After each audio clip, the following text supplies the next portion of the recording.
catch a load, throw, come back, split, come inside. Right? It's hard for me. So here, so ideally you're going to be standing there now because you want to mimic where you're throwing the ball. And then we're going to go short. So here, and then on that third one, you let it rip down the line, trying to hit the. So shuffle back, load, throw, shuffle here, come through, throw, come back, and then last one, come in, and then release. And I think that come up off the ground, onto your toes, over your head, rotate your hips, and then release. Go ahead. So he drops, comes up over his head, and then release. Pretty good. So if you have a look, what we're trying to accomplish here is from this low position, coming up over your head, turn your hips, see this position. So you're going to come from here, and then drop behind the legs. So we're going to be here, so I'm a lefty, so be my forehand, and your backhand. So from two hands, and then we'll just drop together. There we go. So we come back together, go again. And ideally with this you want to go as fast as you can. So back, and again. Good. And again.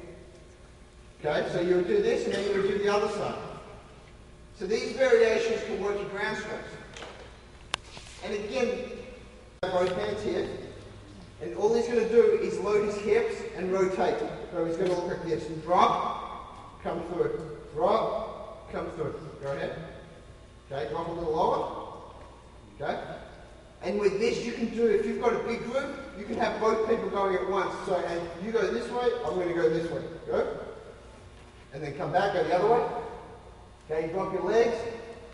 Get down. Drop. Okay, that's the starting position.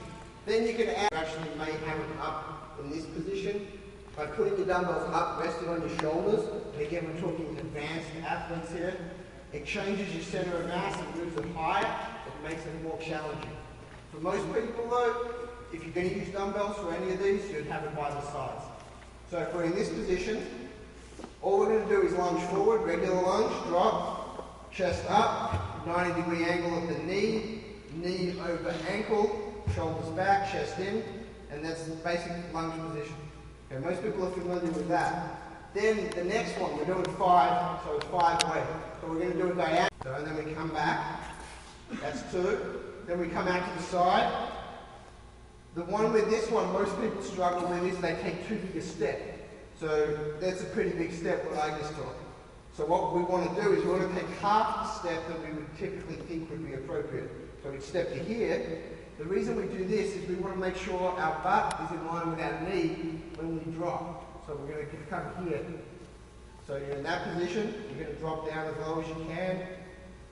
Pretty much your entire body weight is loaded over that right hip right now. Those are the sideways or lateral lunge.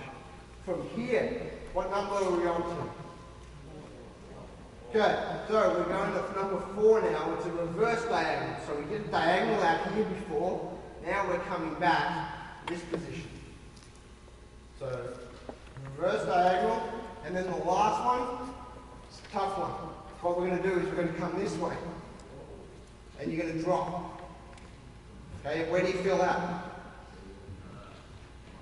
Lower back and your butt when you drop and push your hip out. Okay, so this is. So, okay, let me demonstrate first, and then I'll let you practice a bit. There's a few ways we can do rows, and rows are trying to get the muscles of the upper back, ideally, and there's a few different ways we can do it.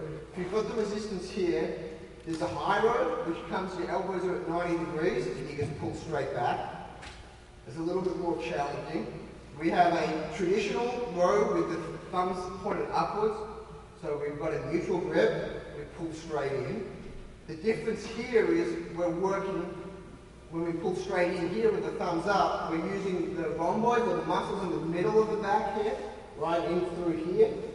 And that is really, really important to help keep your shoulder blades back, keep your posture right, and if it's done consistently, it can help from a shoulder standpoint, injury prevention standpoint. The biggest thing is understanding what the different movements do. So that one focuses on that. When we go up here, we change the pattern a little bit, and what we're doing is the posterior or the back part of the shoulder, we're focusing on a little bit more. We're still getting a little bit of back involvement, but by changing the angle and changing the arm position, we're changing which muscles and movements are working. So they're two sort of row exercises. Another version, if you want to go for a second, what we can do here is we can do a bend over row, where we bend over and we come from here and we pull up.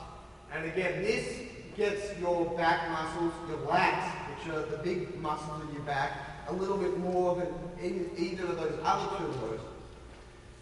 So again, you can hit the same muscle group in general, but by varying your positions, you really change where things are targeted. Come back. Okay, he's got pretty good posture, shoulders back. Ask him to squeeze their shoulder blades together. Good. Bend over still though.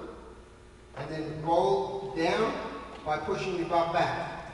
Okay, most people when they do this, the first thing they want to do is bend their knees, which is one thing that most people try to do, but we don't want them to bend their knees at all. So once they've got that position, we ask them to push their butt back to elongate or put the stress on the hamstring. Because this is really a hamstring exercise.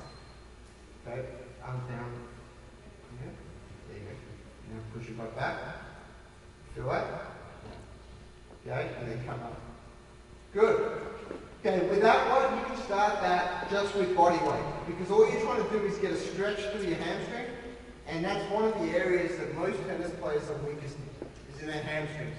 And that's pretty common because of the position that we're in all day. We always want them to be in that split athletic stance, and that loads the hip flexors tremendously.